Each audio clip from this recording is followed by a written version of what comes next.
Blood money can buy politicians, silence witnesses, and topple empires. But Isaac Rossi learned the hard way that it cannot bribe death. When his 5-year-old son, Leo, was diagnosed with a terminal blood disease, the ruthless head of the Chicago syndicate emptied his vaults to secure an impossible cure. He handed his heir over to a shadowy, elite Swiss clinic, agreeing to their one unbreakable rule: no visitors during the radical procedure. But paranoia is a mobster's shadow. Isaac broke the rule. He breached the secure wing, expecting to find a medical miracle. Instead, what he witnessed through the surgical glass froze the blood in his veins and unraveled every lie his dark world was built upon. The rain in Chicago fell in heavy, relentless sheets, washing the blood from the cobblestones of the meatpacking district, but doing nothing to cleanse the soul of Isaac Rossi. At 34, Isaac was the undisputed king of the city's underworld. He commanded an empire built on illicit shipping ports, underground casinos, and a legacy of violence that stretched back 3 generations. Men lowered their eyes when he walked into a room. Politicians cashed his checks and looked the other way. But none of that mattered right now. Isaac stood by the floor-to-ceiling windows of his penthouse, staring out at the stormy skyline, holding a crushed, child-sized baseball cap in his massive, scarred hands. His son, Leo, was dying. 5 years ago, Leo had been left on the doorstep of Isaac's heavily guarded estate in a bassinet, accompanied only by a birth certificate and a blood-stained letter. The letter was from the sister of Nora Harding, a civilian woman Isaac had engaged in a passionate, secret romance with. The affair had been a brief, blinding flash of light in Isaac's dark life. But when a rival family discovered her existence, they firebombed her apartment building. Isaac had arrived in time to see the roof collapse, taking his heart with it. He never knew she was pregnant. The sister's note explained that Nora had given birth prematurely before the fire, and that the sister could not protect the boy. Since that day, Isaac had transformed from a reckless enforcer to a cold, calculating boss, driven entirely by the need to protect his son. Leo was his redemption. He had Nora's piercing green eyes and Isaac's stubborn chin. But 6 months ago, the bruises started appearing, first on Leo's legs, then his arms. The nosebleeds followed.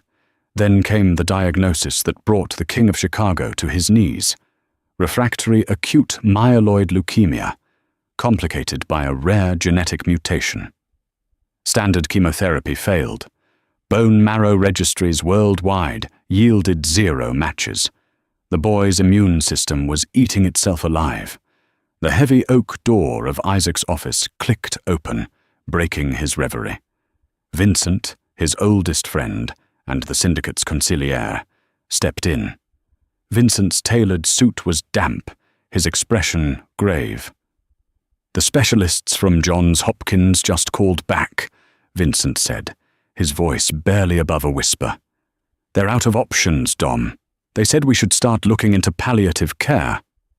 Make him comfortable." In a flash of blinding rage, Isaac hurled his crystal whiskey decanter across the room. It shattered against the mahogany bookshelf, amber liquid dripping down the spines of leather-bound books. "I don't pay them to make him comfortable," Isaac roared, the veins in his neck bulging. "I pay them to fix him. I have $2 billion in liquid assets, Vince. You're telling me I can't buy a new immune system for a 5-year-old boy?" Vincent stood perfectly still, letting the boss's fury wash over him. When Isaac finally slumped back into his leather chair, burying his face in his hands, Vincent approached the desk and laid down a single black manila folder. "There is one other option," Vincent said cautiously, "but it's black market, highly experimental. It's not FDA approved, and it operates entirely off the grid." Isaac looked up, his dark eyes bloodshot but suddenly sharp. "Tell me," The Chiron Institute, Vincent explained, opening the folder to reveal satellite images of a massive, brutalist concrete structure built into the side of a snow-capped mountain. It's a private medical fortress in the Swiss Alps, run by a man named Dr. Arthur Pendleton. He's a former geneticist who was excommunicated from the Global Medical Board for conducting illegal human trials in gene editing and stem cell synthesis. If he's a butcher, why are we talking about him? Because Vincent tapped a photograph of a healthy, smiling young girl. 3 years ago, the daughter of the Russian Bratva boss had the exact same terminal mutation as Leo. She was given weeks to live. Pendleton took her in. A month later, she walked out completely cured. She's 8 now, top of her gymnastics class in Moscow. Isaac grabbed the folder, his eyes scanning the documents. The desperation in his chest hardened into fierce resolve. What's his price? 50 million in untraceable bearer bonds, Vincent replied. But the money isn't the problem. Pendleton has rules. He is paranoid. He only takes one patient at a time, and if he accepts Leo, he demands absolute control. No outside doctors, no security details in his laboratory wing, and 0 contact during the 30-day treatment cycle. You hand the boy over, and you don't see him again until it's done. A cold dread coiled in Isaac's gut. Letting his son out of his sight, surrounded by strangers in a foreign country, went against every survival instinct he had honed in the Mafia. But the alternative was watching the light fade from Leo's green eyes forever. "Get the jet ready," Isaac commanded, his voice turning to ice. "We leave for Zurich tonight."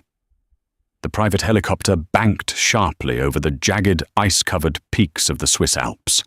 Below them, the Chiron Institute looked less like a hospital and more like a high-tech military bunker. Accessible only by air, the facility was surrounded by sheer drops and dense pine forests. Inside the cabin, Isaac held a sleeping, frail Leo against his chest. The boy's skin was pale, almost translucent, and he was hooked up to a portable oxygen concentrator. Vincent sat across from them, flanked by 2 of Isaac's deadliest enforcers, Matteo and Luca. As they touched down on the reinforced helipad, a team of armed guards in unmarked black tactical gear immediately surrounded the chopper. This wasn't standard hospital security. These were mercenaries. Isaac's hand instinctively drifted toward the custom Glock holstered under his tailored coat, but he forced his hand down. He was here to save a life, not take one. They were escorted into the facility, passing through 3 separate biometric airlocks before arriving in a pristine, blindingly white atrium. Standing at the center was Dr. Arthur Pendleton.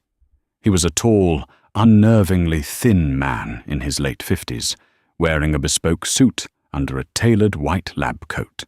His silver hair was slicked back, and his pale blue eyes held the warmth of a glacier. "Mr. Rossi," Pendleton said, his accent a clipped, aristocratic British drawl. "I see the journey has taken a toll on the young heir. We must move quickly." "I brought the bonds," Isaac said gruffly, nodding to Vincent, who set a heavy titanium briefcase on the glass reception desk. "Now, show me where my son will be staying. I want my men stationed at his door." Pendleton didn't even look at the briefcase. He offered a thin, condescending smile. "I believe your consigliere explained my terms, Mr. Rossi. You are purchasing a miracle, and miracles require faith. Specifically, faith in my absolute authority." Pendleton stepped closer, his voice dropping to a clinical chill. "Rule 1. The boy goes to the subterranean ICU. You remain in the guest wing on the 3rd floor. Rule 2. Your armed apes stay in the lobby. No weapons past the atrium. Rule 3. Under no circumstances do you attempt to visit, view, or interfere with the treatment protocol. My gene editing process requires an uncompromised, sterile environment and zero emotional stimuli for the patient's heart rate. "He's 5 years old," Isaac growled, stepping into Pendleton's personal space, towering over the doctor. "He's terrified. He needs his father." "He needs a living father and a beating heart," Pendleton countered smoothly, unfazed by the mobster's intimidation. "If you cross my boundaries, Mr. Rossi, I will halt the procedure, take your 50 million, and you can fly home with a corpse. Do we have an understanding?" For a long, agonizing second, Isaac calculated the odds of snapping Pendleton's neck and forcing the staff to treat Leo at gunpoint, but science couldn't be coerced with violence. Reluctantly, Isaac nodded. A medical team rushed forward with a sterile gurney. As they transferred Leo, the boy woke up, his tiny fingers clinging to Isaac's sleeve. "Papa, where are we going?" "You're going to get better, Piccolo Leone," Isaac choked out, kissing his son's feverish forehead. "Be brave. Puppet is right upstairs." As the gurney was wheeled away toward a set of heavy steel elevator doors, Isaac noticed one of the medical staff lingering behind. It was a nurse in pale blue scrubs. She was petite, her hair entirely covered by a surgical cap, and the lower half of her face concealed by an N95 mask. She was adjusting Leo's IV line with hands that trembled slightly. For a fraction of a second, the nurse looked up, and her eyes met Isaac's. Isaac's breath hitched. Her eyes were a striking, vivid emerald green. In that fleeting moment, a phantom scent drifted past Isaac's nose. A faint, almost imperceptible trace of vanilla and jasmine, cutting through the heavy smell of medical bleach. It was Nora's scent. Before Isaac could speak, the elevator doors slid shut with a definitive clang, sealing his son and the mysterious nurse in the depths of the mountain. The next 14 days were a masterclass in psychological torture. Isaac paced his luxurious guest suite like a caged tiger. He drank heavily, chain-smoked, and berated his men. The daily updates from Pendleton were infuriatingly vague. "The patient is stabilizing. The cellular integration is proceeding as modeled." Isaac's paranoia, honed by years of surviving assassination attempts and betrayal, began to fester. Matteo, who had been bribing a janitor to get floor plans, reported strange anomalies. "Boss, the power grid down in that subterranean ward is pulling massive amounts of electricity, way more than what's needed for standard life support or lab equipment. And the guards, they aren't keeping people out. They're keeping something in." On the night of the 14th day, Isaac stood on his balcony, the freezing alpine wind biting at his face. The memory of those green eyes and that scent of vanilla haunted his dreams. He couldn't shake the feeling that he was being played, that Pendleton was hiding a devastating secret. Isaac turned back into the room, his eyes dark and resolved. He pulled his spare Glock from the false bottom of his suitcase and racked the slide. "Matteo! Vincent!" Isaac commanded into his radio. "We're done waiting. We're going down." At 2 a.m., the Chiron Institute was eerily silent, save for the low hum of the mountain's geothermal generators. Isaac, dressed in dark clothing, moved with the lethal grace of a predator. Beside him, Matteo and Vincent carried silenced tactical submachine guns. Bypassing the first security checkpoint was surprisingly easy. Vincent, a master of digital espionage, had cloned a keycard from one of the night shift technicians.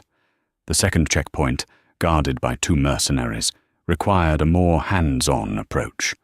Isaac stepped out of the shadows, feigning a drunken stumble. As the guards reached for their weapons to subdue him, Matteo and Vincent moved in from the flanks, neutralizing them with swift, silent sleeper holds. They dragged the unconscious bodies into a linen closet and swiped the guards' biometric access rings. The elevator took them down to sub-level 4.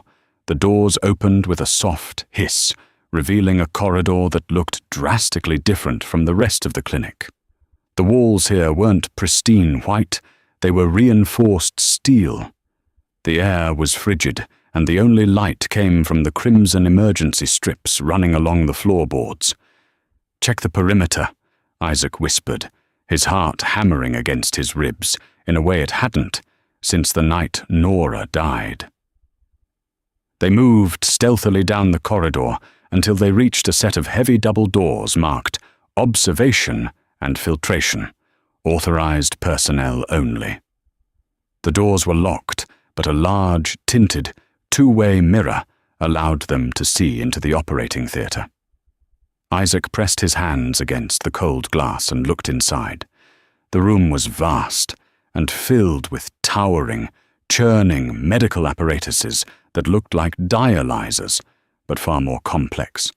Tubes of dark crimson blood pumped rhythmically through transparent centrifuges, glowing faintly under UV lights. In the center of the room was a specialized hyperbaric bed. Lying in it was Leo. Isaac let out a sharp, relieved breath. The boy looked remarkably better. The sickly pallor was gone, replaced by a faint, healthy flush in his cheeks. His chest rose and fell in a steady, deep rhythm. He wasn't hooked up to a ventilator anymore. But as Isaac's eyes followed the thick tangle of IV lines carrying the freshly synthesized glowing blood into his son's arm, his relief mutated into profound confusion, and then sheer terror. The lines didn't lead to a bag of lab-grown stem cells. They didn't lead to a machine synthesizing artificial marrow. The lines led across the room to a second bed. Strapped to this bed, restrained by heavy leather cuffs at the wrists and ankles, was a woman. She was surrounded by monitors blaring a frantic, chaotic symphony of vital signs.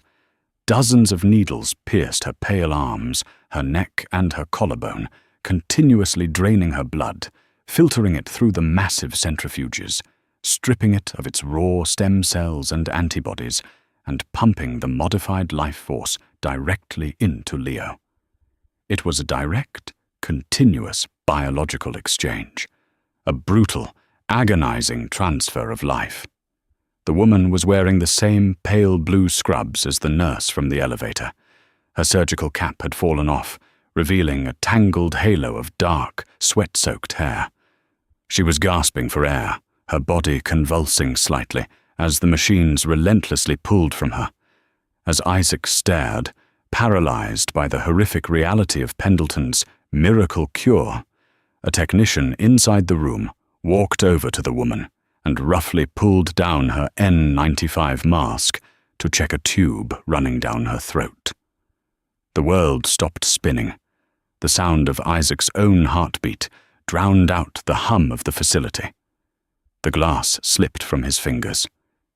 It was her, older, terribly gaunt, and ravaged by the barbaric medical extraction, but the bone structure, the stubborn curve of her jaw, the smattering of freckles across her nose, there was absolutely no mistaking it.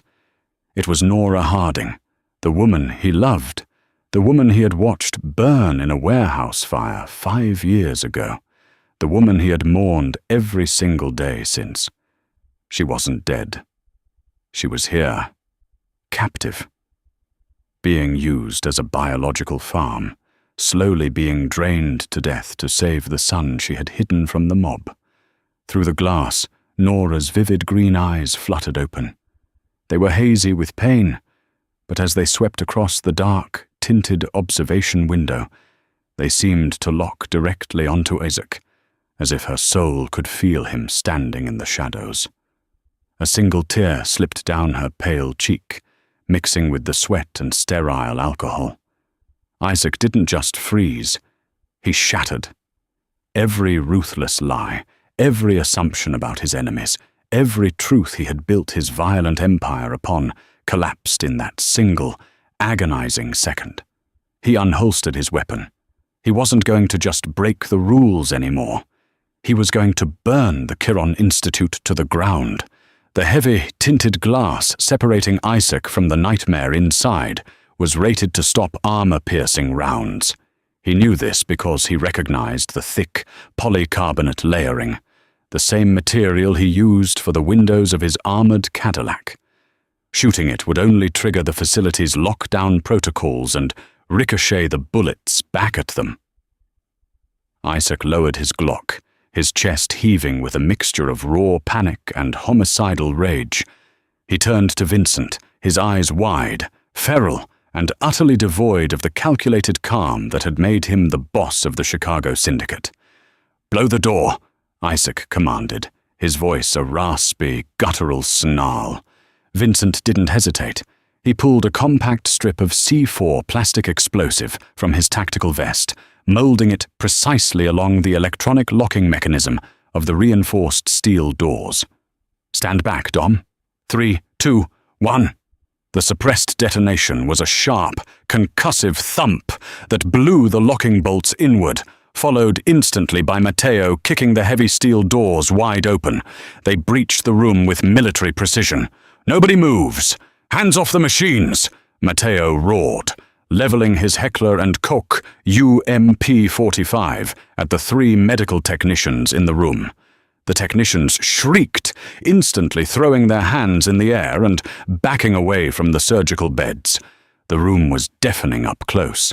The massive apheresis machines hummed and clicked, their internal centrifuges spinning dark red blood at dizzying speeds. The sterile air was thick with the metallic scent of copper and the sharp bite of medical-grade iodine. Isaac didn't look at the technicians. He didn't look at the armed guards he knew would be swarming the sublevels in less than 2 minutes. He dropped his weapon onto the linoleum floor and fell to his knees beside the second hyperbaric bed. "Nora!" he choked out, his large, calloused hands hovering over her violently shaking body, terrified that touching her might break her. Up close, the cruelty of Pendleton's miracle was staggering. Thick central venous catheters were sutured directly into Nora's jugular and subclavian veins. The machines were performing a continuous, aggressive, hematopoietic stem cell extraction, filtering her blood, stripping it of its life-saving properties, and pumping the modified plasma directly across the room into Leo's fragile body. She was horrifyingly pale, her cheekbones sharp and hollowed out. Her lips were cracked and blue. But as Isaac leaned in, her eyelids fluttered open. Those striking emerald green eyes, the eyes he had seen in his nightmares and in his son's face every single day for 5 years, focused on him. "Dom." Her voice was a dry, broken whisper, barely audible over the rhythmic thumping of the blood pumps. You weren't supposed to look." "I'm here, amore mio, I'm here."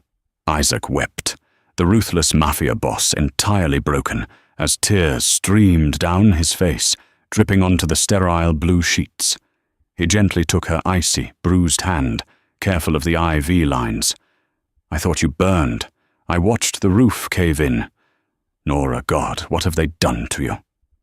A weak, trembling smile touched her lips. "I didn't burn. They took me, before the fire. They took the baby." She coughed, a wet, rattling sound, and the heart monitors around her spiked in a frantic warning.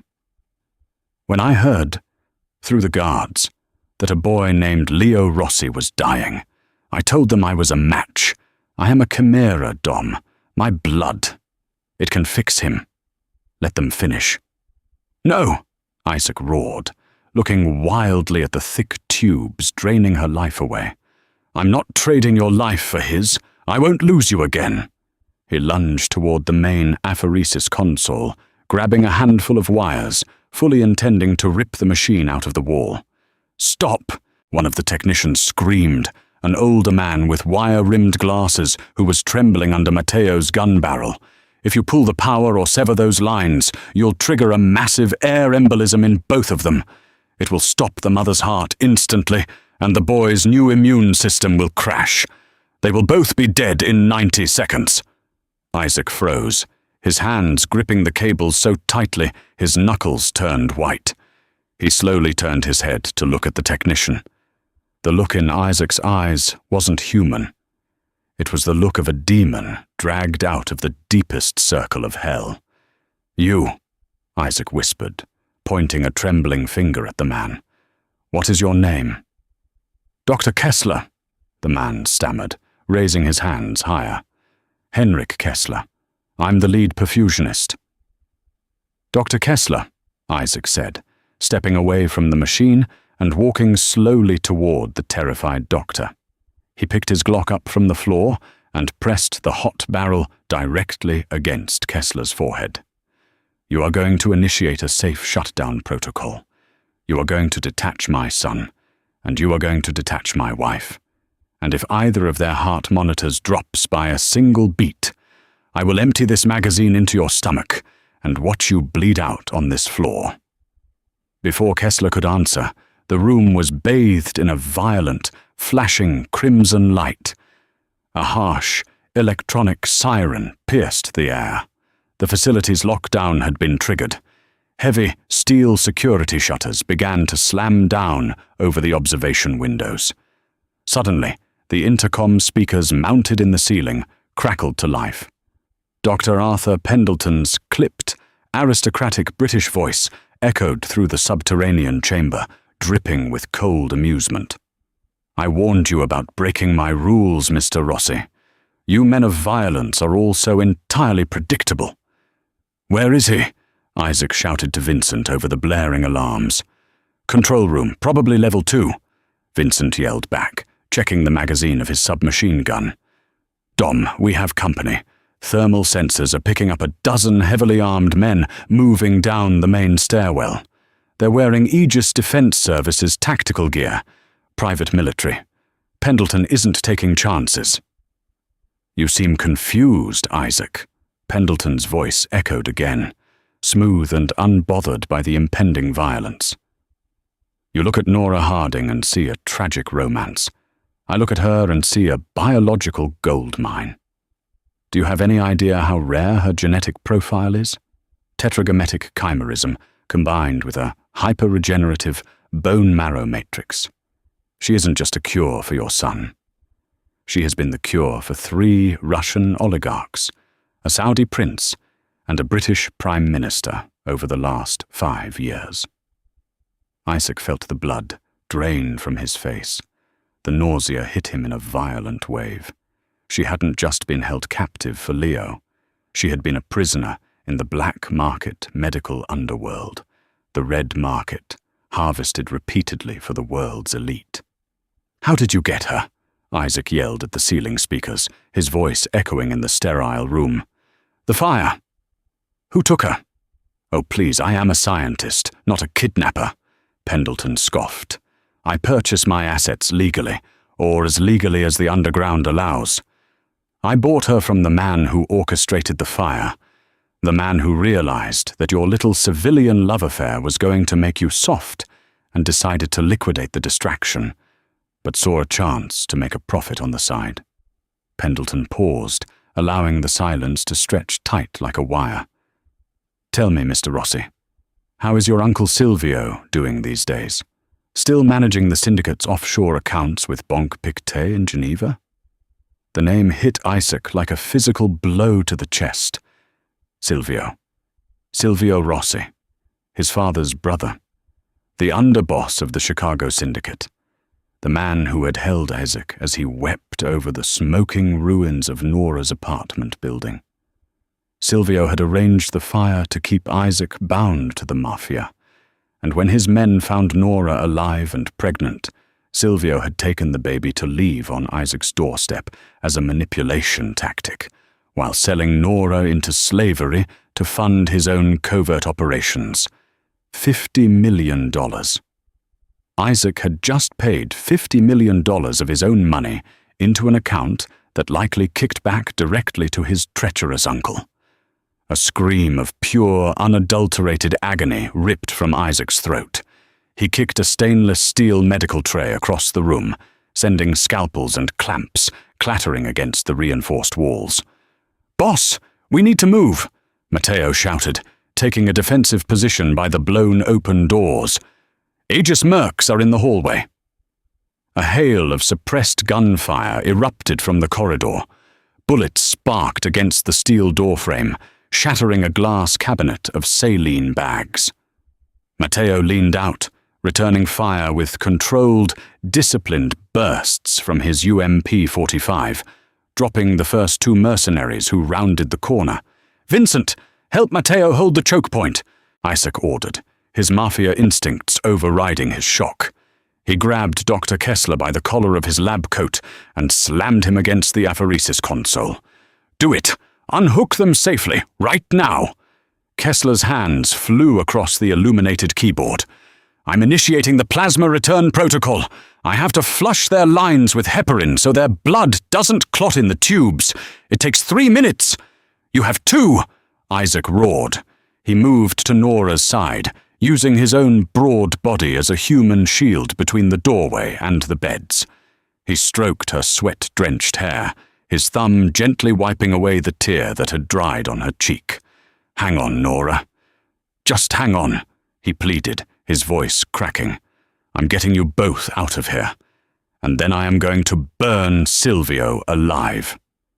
Nora's breathing was shallow, her eyes fluttering as the machine began to wind down, reversing its flow to push her remaining blood back into her depleted veins.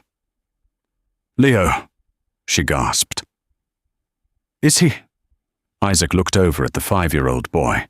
Leo was still asleep, sedated heavily, but the monitors above him were glowing a steady, healthy green. The aggressive stem cell transfer had taken root. "He's beautiful, Nora. He's perfect.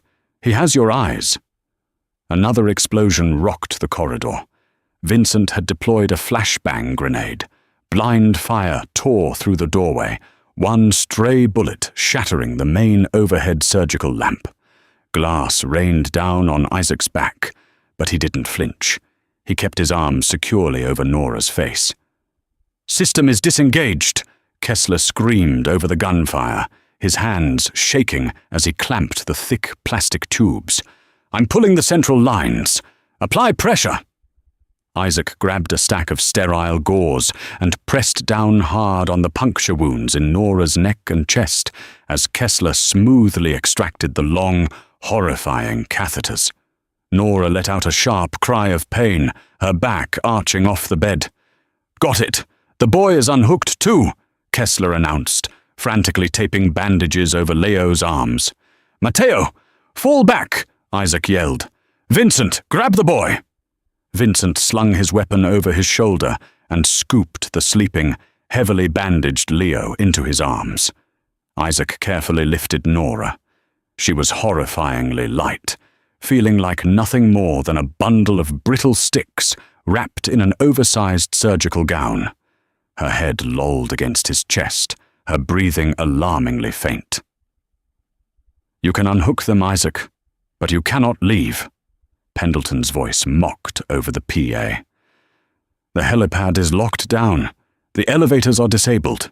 You are trapped in a concrete tomb." Isaac looked at the security camera mounted in the corner of the room. He didn't shout. He didn't rage. He simply stared into the lens with cold, dead eyes. "Matteo," Isaac said quietly, adjusting Nora in his arms. "Bring the doctor." Matteo grabbed Kessler by the neck. "Move, Doc." "Where are we going, boss?" Vincent asked, holding Leo tight. "The elevators are dead." "Pendleton operates a black market medical facility in the side of a mountain," Isaac said, his mind calculating every variable with lethal precision. "You don't run an illicit billionaire blood farm without a private, off-the-grid extraction route. A way to move high-value assets without airspace clearance." Isaac looked at Kessler, pressing the muzzle of the Glock into the man's ribs. "Where is the emergency funicular tunnel, the one you use to smuggle the bodies out?" Kessler swallowed hard, his eyes darting toward the back of the operating theater. "Behind the sterilization vault, there's a service freight elevator. It runs on a separate analog geothermal grid. It goes straight down to a hidden garage at the base of the mountain." "Lead the way," Isaac ordered. They moved out of the surgical room, stepping over the bodies of 3 Aegis mercenaries. The corridor was thick with cordite smoke. As they reached the heavy steel doors of the sterilization vault, the main reinforced doors at the far end of the hallway began to hiss open, revealing a fresh squad of tactical guards, heavily armed with Sig Sauer MCX rifles. "Go, go, go!" Isaac shouted. Matteo laid down heavy suppressive fire, the harsh crack, crack, crack of his weapon deafening in the enclosed space. Vincent dragged Kessler through the vault doors, and Isaac followed, sheltering Nora's frail body with his own. As the vault doors slammed shut behind them, locking magnetically, heavy rifle fire pelted the steel from the other side. They were in a dimly lit, raw concrete loading bay. In the center sat an industrial freight elevator. Kessler fumbled with the analog switchboard, and the rusted grate violently pulled upward. They piled inside just as the vault doors behind them began to glow bright orange. The mercenaries were using thermal cutting torches to breach the lock. "Take us down," Isaac ordered. The elevator lurched, groaning loudly before dropping into the pitch-black vertical shaft. The sound of the cutting torches faded into the distance. In the darkness of the descending cage, illuminated only by the faint glow of the elevator's instrument panel, Isaac sank to the floor, holding Nora tightly against his chest. She was shivering uncontrollably, her body going into shock from the abrupt cessation of the apheresis procedure. "Dom," she whispered, her fingers weakly grasping the lapel of his blood-stained coat. "I'm so cold." "I've got you. I'm right here," Isaac said, shrugging off his heavy cashmere overcoat and wrapping it tightly around her frail frame. He looked over at Vincent, who was holding Leo. The boy was finally stirring, blinking his sleepy green eyes in the darkness. "Papa?" Leo mumbled, looking confused. Nora's breath hitched at the sound of the boy's voice. Tears welled in her eyes, spilling over her hollow cheeks. She reached a trembling hand out toward the boy she had birthed, but never held. "Leo," she breathed. "Look, Leo." Isaac choked back a sob, gently guiding Nora's hand to rest against the boy's warm cheek. "It's your mama. She came back to us." As the elevator plunged deeper into the heart of the mountain, Isaac rested his chin against the top of Nora's head. He had his son. He had the woman he loved. And in a few hours, he would be back on American soil. Pendleton thought he had trapped a desperate father. He didn't realize he had just unleashed the devil. The Chicago Syndicate was about to experience a purge written in blood, and Silvio Rossi was going to learn exactly what happened when you tried to play God with Isaac Rossi's family. The freight elevator ground to a violent, shuddering halt, the rusted metal cage protesting as it hit the concrete floor of the subterranean garage. The doors clanged open, revealing a cavernous, dimly lit loading bay, carved directly into the granite of the Swiss mountain. The air here was freezing, smelling of diesel exhaust, damp earth, and old oil.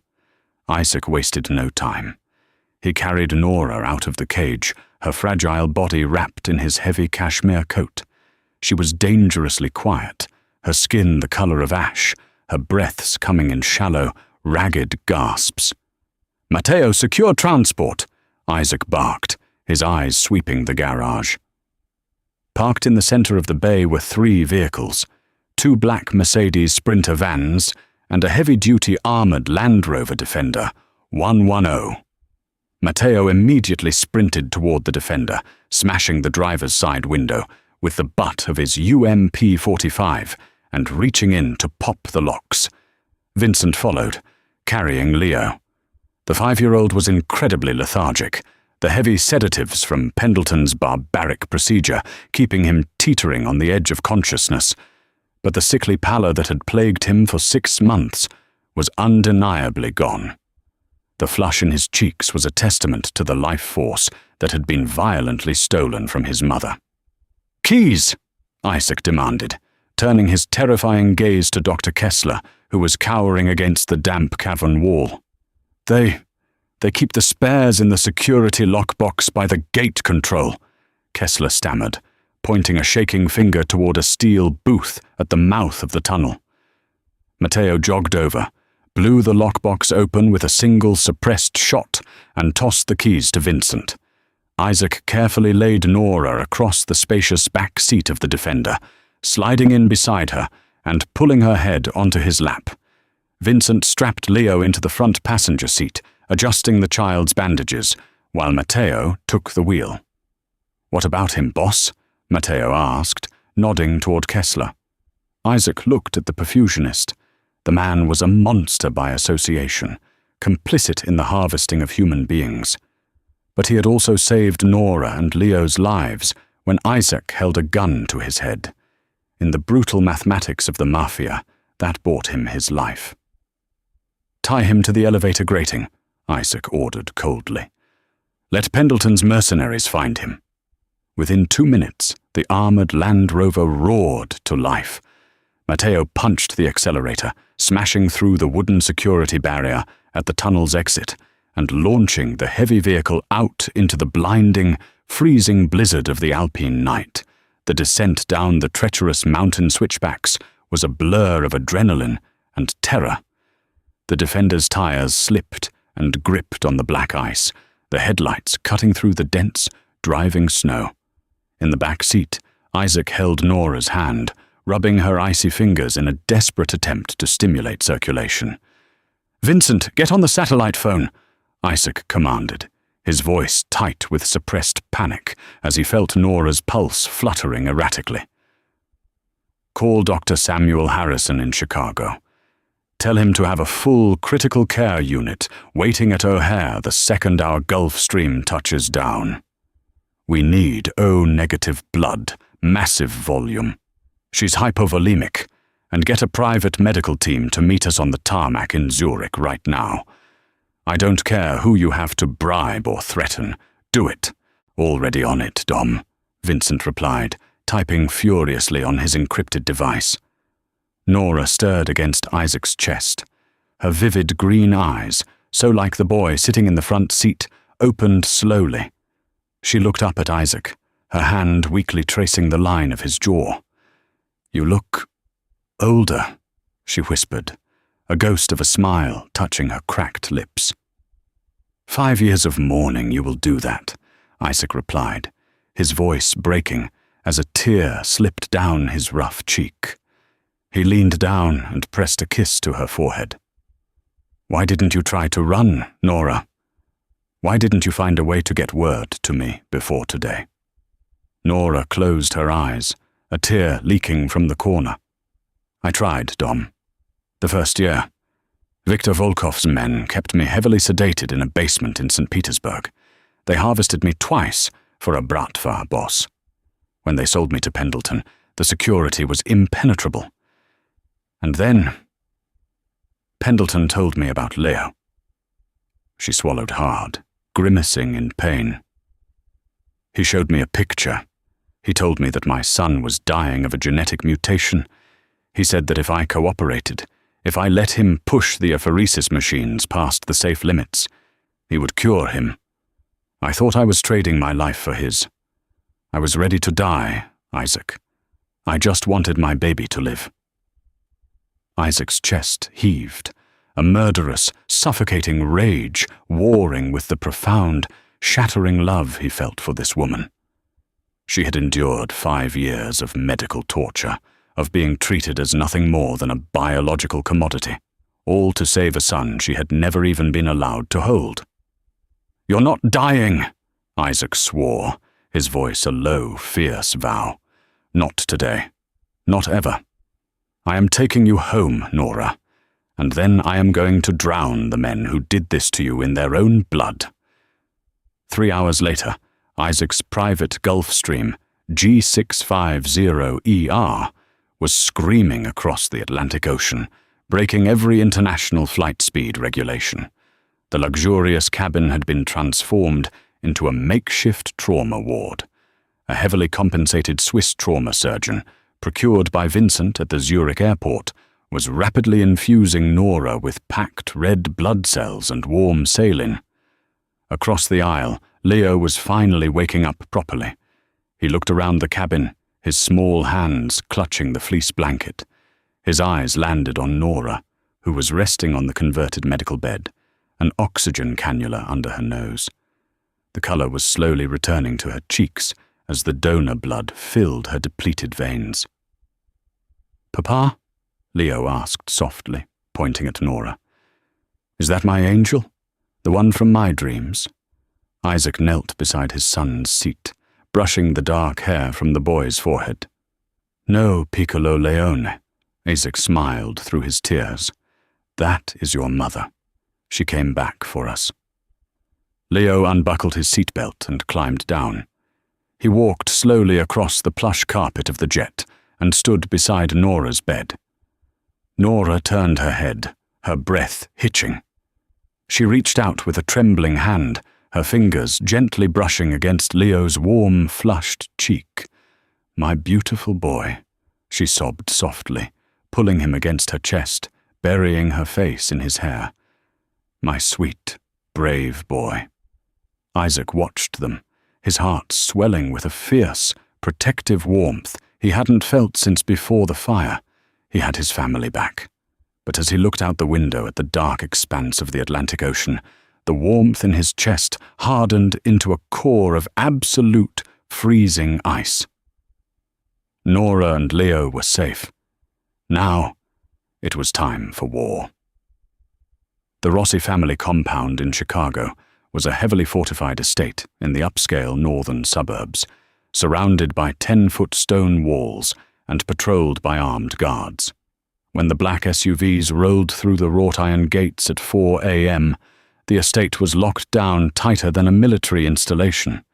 Dr. Harrison and his elite, discreet medical team were waiting. They rushed Nora and Leo into the compound's private, state-of-the-art medical wing. After a grueling 4 hours of stabilization, Dr. Harrison emerged from the double doors, removing his surgical mask. "She is stable, Isaac," the doctor said, placing a reassuring hand on the boss's shoulder.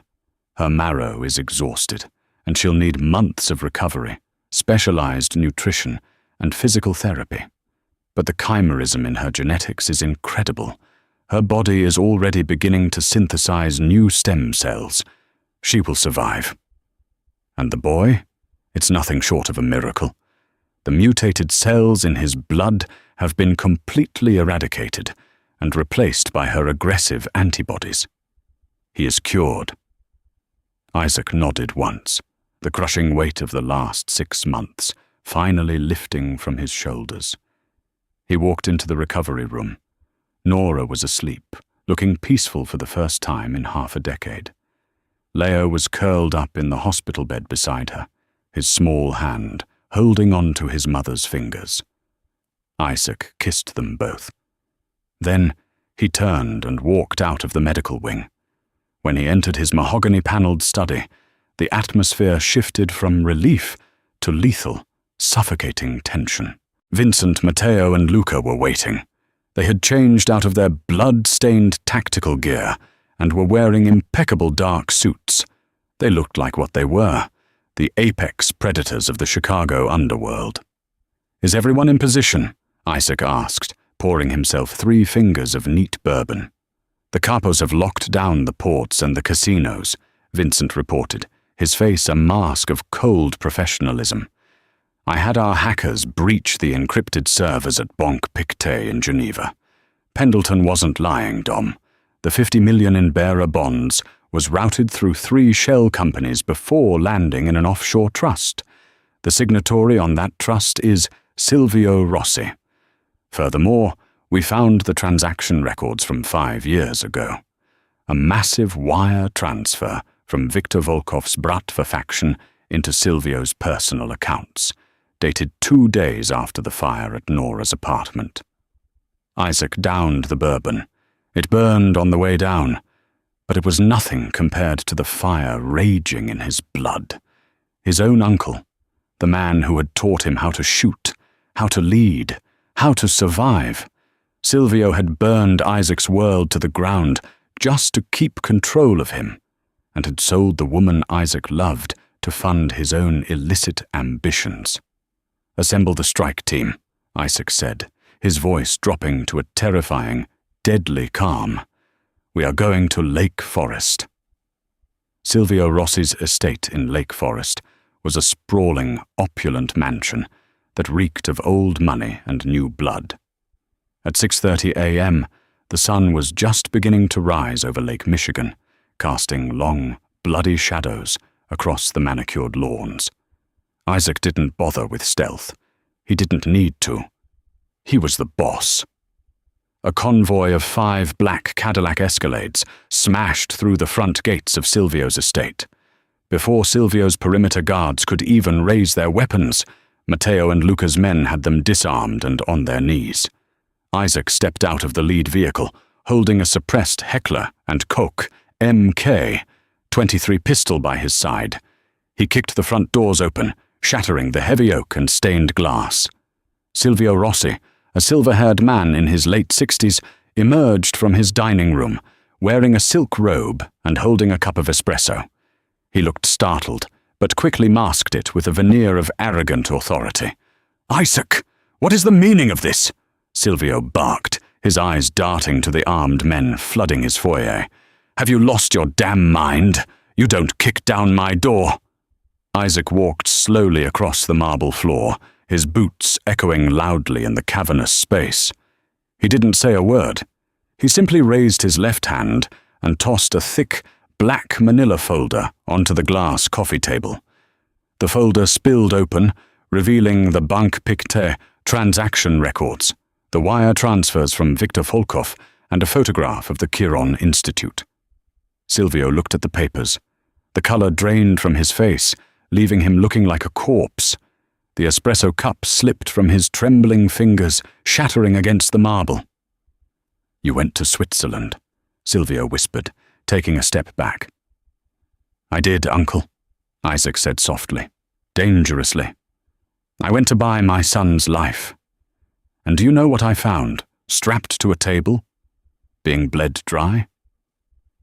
Silvio's eyes darted wildly, calculating his odds of survival. Finding none, his fear morphed into desperate, venomous justification. "I did it for the family, Isaac," Silvio yelled, his face turning red. "You were going soft. You were a boss, a king, and you were ready to throw it all away for a civilian whore. The syndicate was weak. Our enemies were circling. I had to eliminate the distraction. I had to make you cold again. And the boy, I gave you the boy to give you a legacy to fight for." "You burned her home," Isaac stated, his voice devoid of all emotion. "You let me stand over the ashes and weep. You sold her to the Bratva. You let her be tortured, harvested, and butchered for 5 years." "She was nothing," Silvio spat, his true, ugly nature finally surfacing. "She was collateral damage. I saved your empire, Isaac." "She is my wife," Isaac corrected him quietly. "And she is upstairs in my house, recovering with my son." Silvio froze, his eyes widening in absolute horror. She's alive?" "Yes." Isaac raised the suppressed MK-23, leveling it directly at his uncle's chest. "But you aren't." "Foot! Foot! Foot!" 3 suppressed shots echoed in the lavish foyer. Silvio Rossi collapsed backward into a glass display cabinet, pulling down a shower of priceless antiques as he hit the floor. He gasped for air, his hands clutching his ruined chest, his eyes locked on Isaac in shock and agony. Isaac walked over to the dying man. He looked down, feeling absolutely nothing. No remorse, no pity. Just the cold, final closure of a wound that had bled for 5 long years. "Vincent," Isaac said, not taking his eyes off Silvio as the older man took his final, rattling breath. "Strip this estate to the studs. Liquidate every asset, every offshore account, every property Silvio owned. Take it all." "And the money, boss?" Vincent asked, holstering his weapon. "Divide half of it among the men who rode with us tonight," Isaac ordered, turning on his heel and walking toward the shattered front door. "Take the other half and set up an anonymous, bulletproof trust fund. I want it dedicated to hunting down Victor Volkov, Arthur Pendleton, and every single doctor, broker, and mercenary involved in the red market. I want their operations burned to the ground. I want them ruined. And then I want them dead." Isaac stepped out into the crisp morning air of Chicago. The storm had finally passed. The sky above Lake Michigan was a brilliant, unblemished blue. He got back into his Escalade, holstering his weapon and wiping a speck of blood from his tailored suit. He leaned his head back against the leather seat, closing his eyes. The war was over. The traitors were dead. The demons of his past had been faced and slaughtered. "Take me home," Isaac told the driver. "My family is waiting." Isaac Rossi's journey from a ruthless Mafia king to a desperate father, and finally to a vengeful protector, reveals the terrifying lengths one will go to for love and family. The discovery of Nora in the depths of the Chiron Institute was not just a horrifying twist of fate. It was the catalyst that forced Isaac to dismantle the lies upon which his empire was built. He learned that the greatest threats didn't come from rival families in the streets, but from the trusted blood within his own walls. By burning down the corruption of his uncle and rescuing the woman who sacrificed everything for their child, Isaac redefined what it meant to lead. He transformed his vast wealth and terrifying power from tools of oppression into a shield for those he cherished. Ultimately, the Chicago Syndicate emerged stronger, not through fear, but through the unbreakable, unyielding bond of a family forged in fire, betrayal, and blood.